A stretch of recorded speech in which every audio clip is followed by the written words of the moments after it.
Hi guys, and welcome back to Linda Tina TV. If it's not your first time here, if it is your first time, hello there, I see you and welcome.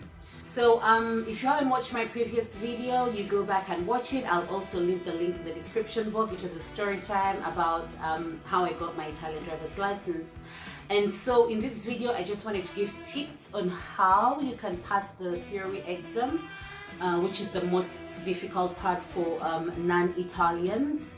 I am a native English speaker, so I'll be mostly addressing this video to English speakers who intend to sit the exam for the Italian driver's license.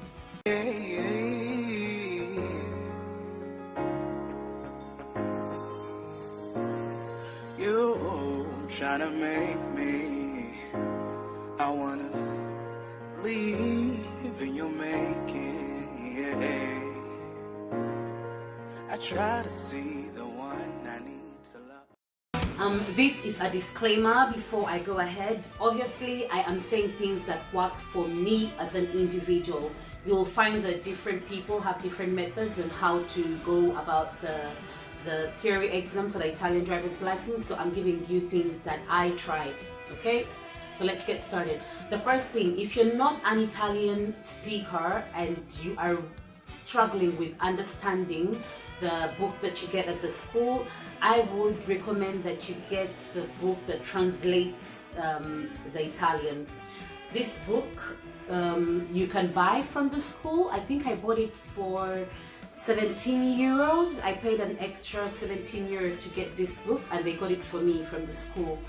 It was very important for me because obviously I speak Italian, but I do not speak the kind of Italian that was being used in the books because they're using technical terms that I don't use in everyday life, you know.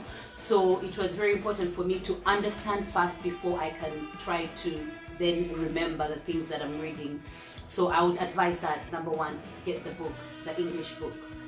The second tip would be to attend the classes. Now, I know there's some people who've told me that they didn't attend any of the classes, they just got the books and studied from home and then went and sat for the exam and it worked for them. Personally, going for the classes and having someone explain to me face to face the things I don't understand and going through the whole book with someone was very, very useful. It was useful, and I know it was helpful because first I studied without any help. I could ask my husband every once in a while, but I was studying with no tutor and I would get stuck in the middle. But when I started going to the classes, it was kind of quicker, and I understood things and even remembered things better. So number two would be to definitely attend the classes. The next tip is to do as many quizzes as you possibly can do. There are those mock exams, the mock quizzes that help you practice. There's so many on the internet. I downloaded the app. There is an app that's called Guida e Vai, something like that.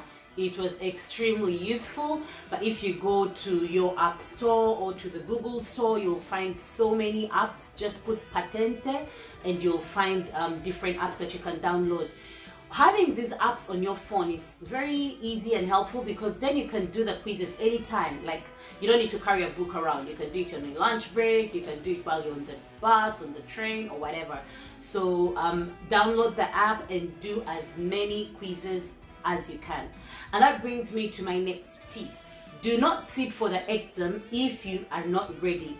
And by ready, I mean if you're still failing the mock exams, the mock quizzes that you have online, then it means you're not ready. You should be failing at least a maximum of 5, or it's advised 3, 2, maximum, because then you have to fail only 4 to pass the exam, the final exam. So you need to do as many quizzes and feel like you're ready to sit for the quiz. Like if they brought the quiz right now, you would pass it. If you're not ready, there's no need to be in a rush because then you're gonna pay again to sit for the exam. So the next tip is do not sit for the exam if you're not ready for the exam. Being ready for the exam means passing the mock exams, the ones that are online. To end this video, I'll just add that it's always helpful to have people going through the same thing or people who have been through the same thing.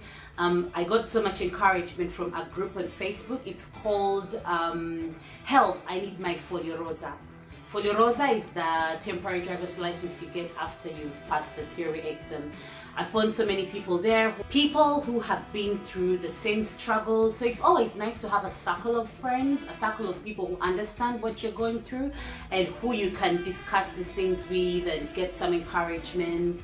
The one person, I met a person in this group that actually encouraged me to go ahead and enroll at the school, and then we were studying together sometimes, so that's also very useful. I'll end this video here, guys. If you have any questions, you can DM me on my Instagram, or you can leave me the question down here. I'll be willing to answer anything you want to know. And good luck.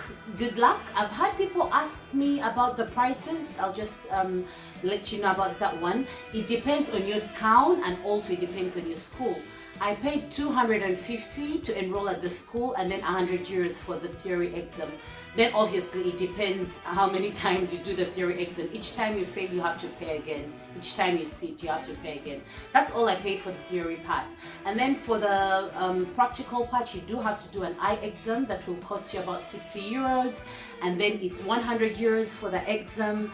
Then you have to do 6 obligatory exams, driving lessons. And depending on your school, it could cost you 30 euros, 25, 40, depends on your school per hour. So just find out from the school, and also send me a message if you need to know anything else. Other than that, I wish you the best of luck and see you in my next video. Bye bye.